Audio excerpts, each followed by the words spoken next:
नमस्कार मित्रों, मैं बीपी सिंह और आप लोग देख रहे हैं हमारे YouTube channel chalk and talk. अगर आप चैनल पर नए हैं तो चैनल को सब्सक्राइब कर लें, बेल आइकन को दबा लें, जिससे आने वाले वीडियो जब आपको बड़ी आसानी से प्राप्त होते रहें।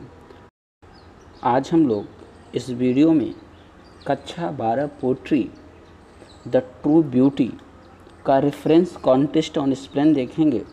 लास्ट वीडियो में हम लोगों ने दोनों स्टैंजा का हिंदी अर्थ देखा था, तो आइए देखते हैं पहली स्टैंजा का एक्सप्लेन।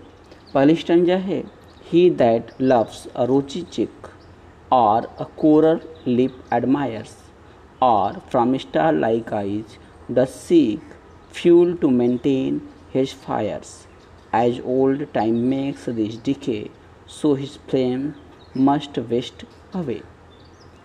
देखिए, इस कविता में कवि यहाँ पे फिजिकल ब्यूटी को एक्सप्लेन किया है।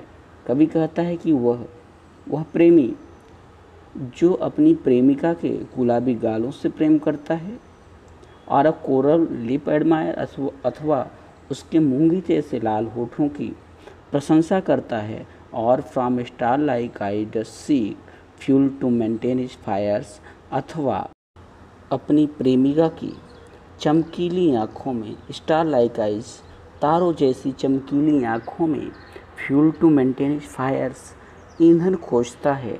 अपने प्रेम की ज्वाला को बनाए रखने के लिए ईंधन खोजता है।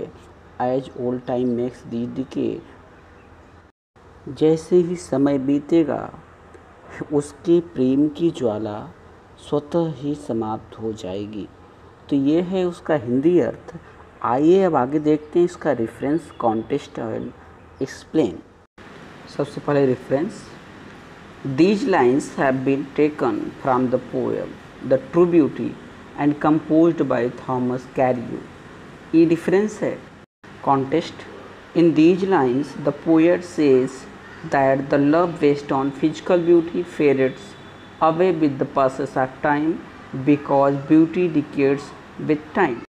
प्रस्तुत पंक्तियों में कवि कहता है कि शारीरिक सुंदरता है वो समय के साथ समाप्त हो जाती है, क्योंकि जो शारीरिक सुंदरता है वो जैसे जैसे समय बीतता है स्वतः ही समाप्त हो जाती है। आइए अब देखते हैं एक्सप्लेन।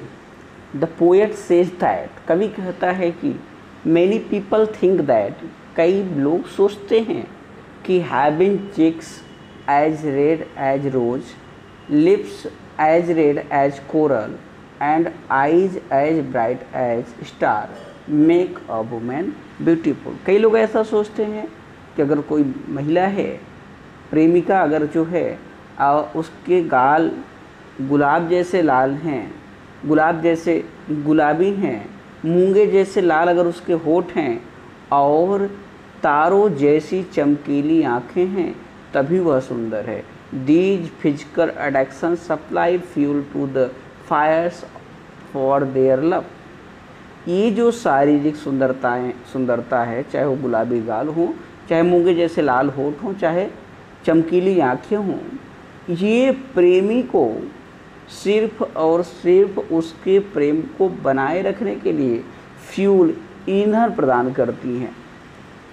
अर्थात कवि ये कहना चाहता है कि ऐसा प्रेम जो फिजिकल है, जो शारीरिक है, ऐसा प्रेम सिर्फ तभी तक प्रज्वलित रह सकता है जब तक शारीरिक सुंदरता है। However physical beauty is temporary. यहाँ कहा जा रहा है, कभी कहता है कि जो फिजिकल ब्यूटी है वो टेम्परेरी है।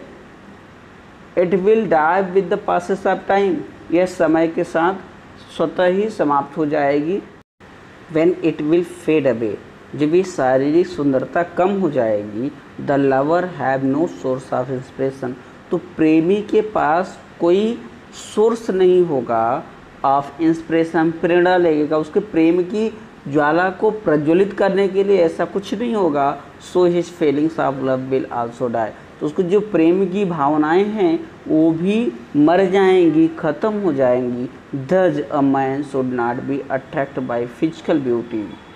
इसलिए कवि कहता है कि किसी भी व्यक्ति को शारीरिक सुंदरता के प्रति अट्रैक्ट नहीं होना चाहिए, because it is not permanent, क्योंकि यह शाश्वत नहीं है, ये परमानेंट नहीं है, ये टेम्पररी है, ये लॉन्ग लास्टिंग नहीं है।